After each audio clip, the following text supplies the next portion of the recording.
Waspadai kecurangan pemilu. Pilpres 2024 akan dicurangi besar-besaran demi Gibran. Oleh Asyari Usman. Apakah drama akal-akalan di Mahkamah Keluarga (MK) akan berhenti ketika Gibran Rakabuming berhasil dipaksakan menjadi cawapres untuk Prabowo Subianto? No way. Para begundal itu dipastikan akan merencanakan pencurangan Pilpres 2024. Bagi mereka memasangkan Gibran dengan Prabowo bukan basa-basi. Mereka tidak main-main. Mereka menginginkan dan akan memaksakan dengan segala cara agar Gibran duduk di kursi wapres. Tentang mengapa mereka akan memaksakan Gibran menjadi wapres. Jawabannya singkat saja, karena Jokowi ketakutan. Dia takut diri dan keluarganya akan dikejar oleh proses penegakan hukum jika dia keluar dari istana tanpa meninggalkan tangan kuat di jajaran tinggi kekuasaan. Gibranlah yang diskenariokan akan menjadi tangan kuat itu.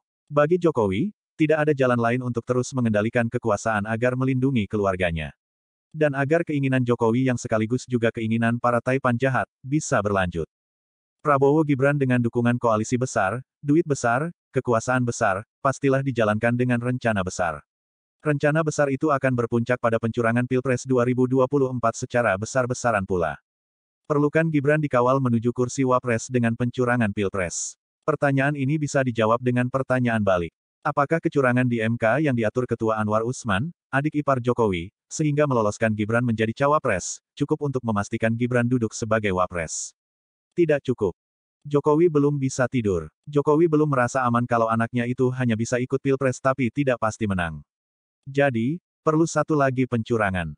Agar Gibran duduk di istana wapres. Puncak pencurangan itu wajib terlaksana. Yaitu, pencurangan dalam penghitungan suara Pilpres. Skenario ini sudah dimulai sejak lama. Tahap awalnya adalah mengatur lembaga-lembaga survei agar menempatkan Prabowo terus-menerus di posisi tertinggi. Ganjar Pranowo di posisi kedua, Anies Baswedan Selayu di urutan ketiga. Prabowo selalu tertinggi, di atas 35%. Publik hampir setiap 2 pekan dicuci otak, brainwash, dengan hasil tertinggi itu. Tujuannya agar nanti tidak kaget kalau Prabowo Gibran dinyatakan menang oleh KPU. Tibalah hari pencoblosan. Perangkat keras hardware dan perangkat lunak software pastilah sudah disiapkan dengan rapi. Perangkat keras itu antara lain ratusan orang pro-Jokowi Projo, yang dipasang di posisi pelaksana tugas PIT Gubernur dan Bupati Wali Kota. Polisi juga dipastikan Projo. Jajaran TNI mungkin termasuk yang tak bisa dikooptasi. Kemudian, perangkat keras lainnya yang sudah dijamin pro-Jokowi adalah KPU. Lembaga ini sangat krusial. Merekalah pelaksana Pilpres dan yang menghitung suara. Kalau terjadi sengketa, Jokowi duduk tenang.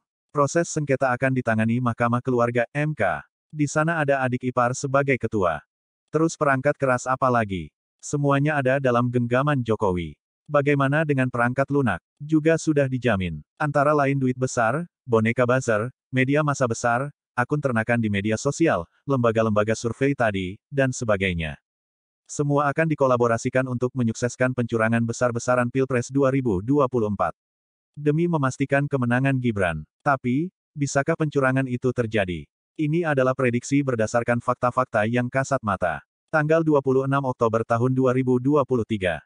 Jurnalis senior Freedom News.